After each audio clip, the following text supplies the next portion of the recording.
Assalamualaikum warahmatullahi wabarakatuh. Shalom, Om Swastiastu, Namo Buddhaya, salam kebajikan. Perkenalkan, nama saya Devina. Saya dari Program Studi Pendidikan Guru Sekolah Dasar dari Universitas Nusa Putra dengan NIM 2024-01000095. Nah, baik, di sini saya akan menjelaskan tentang identifikasi, asesmen, dan pengambilan keputusan pada pendidikan inklusif. Nah, identifikasi di sini merupakan proses untuk menemukan dan mengenal keberagaman individu atau peserta didik. Nah, menurut Scott Danforth pada tahun 2006, dalam pelaksanaan identifikasi biasanya dapat dilakukan oleh orang-orang yang dekat, yaitu sering berhubungan atau bergaul dengan anak seperti orang tua, pengasuh, guru, dan pihak lain yang terkait dengannya. Nah, lalu apa aja sih tujuan identifikasi itu? Nah, secara umum tujuan identifikasi itu adalah untuk menghimpun informasi apakah seorang anak mengalami kelainan atau penyimpangan fisik, intelektual, sosial, atau emosional. Nah, anak ini disebut mengalami kelainan atau penyimpangan tentunya jika dibandingkan dengan anak lain yang sebaya dengannya. Nah, lalu di sini ada tujuan atau identifikasi dan asesmen. Nah, menurut Epsilon Klein dan Lewis pada tahun 1981 menjelaskan bahwa sekurang-kurangnya ada 5 keperluan dan tujuan mengapa kita harus melakukan asesmen di bidang pendidikan. Yang pertama itu ada screening atau penyaringan. Yang kedua itu ada determining eligibility atau penentuan. Yang ketiga itu program planning atau perencanaan pembelajaran. Yang keempat itu monitoring student program atau memonitor kemajuan siswa. Dan yang terakhir adalah evaluation of program atau evaluasi program. Nah, lalu selanjutnya ada tahapan identifikasi. Nah, apa saja sih tahapannya? Perhatikan di sini. Yang pertama ada menghimpun data, lalu menganalisis dan mengklasifikasi data anak, lalu menyusun data hasil identifikasi, lalu melapor hasil identifikasi, lalu melakukan tindak lanjut hasil identifikasi.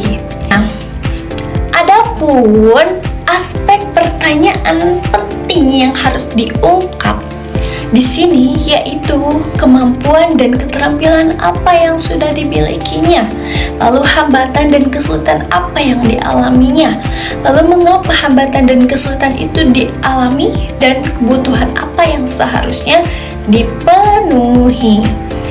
Nah, di sini selanjutnya ada manajemen pendidikan inklusi di sekolah. Nah, implementasi pembelajaran ramah dengan setting pendidikan inklusif. Yang pertama itu ada konseling, terapi intervensi dalam proses pembelajaran, learning support, GPK, terapis, dan lain-lain. Lalu ada penggalian karakter, kepribadian, bakat, dan minat, bank data keberagaman anak atau identifikasi dan asesmen, yaitu menyusun profil peserta didik. Nah, di sini ada prosedur identifikasi dan asesmen. Yang pertama ada screening dan identification, lalu referral, lalu ke asesmen, decision making, program design, evaluation, dan annual review.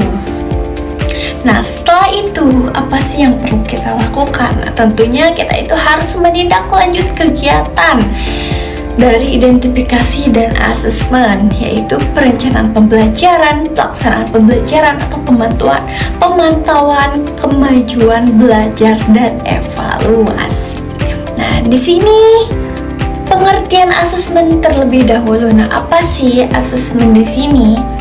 Asesmen yaitu pendidikan adalah suatu proses yang sistematis dalam memperoleh informasi atau data melalui pertanyaan-pertanyaan terkait perilaku perilaku belajar peserta didik dengan tujuan penempatan dan pengembangan pembelajaran menurut Wallace dan M. Silokin pada tahun 1981.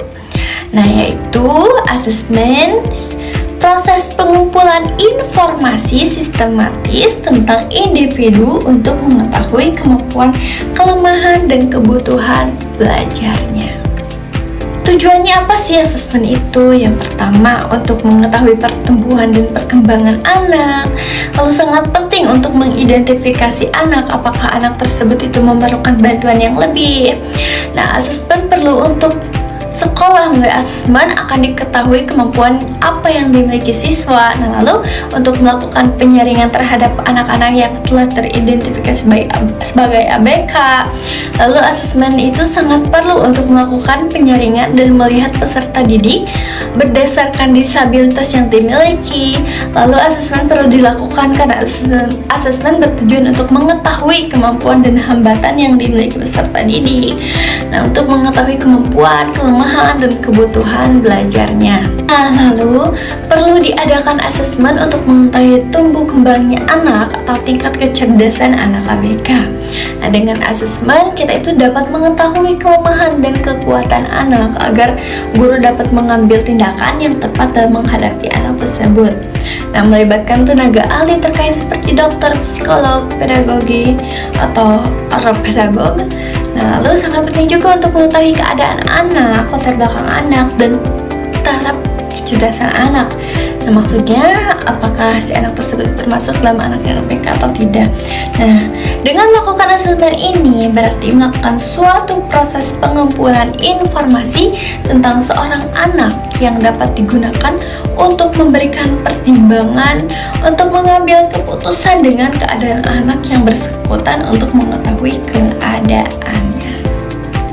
Nah, asesmen juga perlu dilakukan di sekolah setelah menyimpulkan dari kumpulan data untuk mengetahui sejauh mana perkembangan anak, lalu somewhere di mana dia tinggal, siapa dia sebenarnya, when, kapan kejadiannya, why, mengapa bisa terjadi, dan how, bagaimana kejadiannya.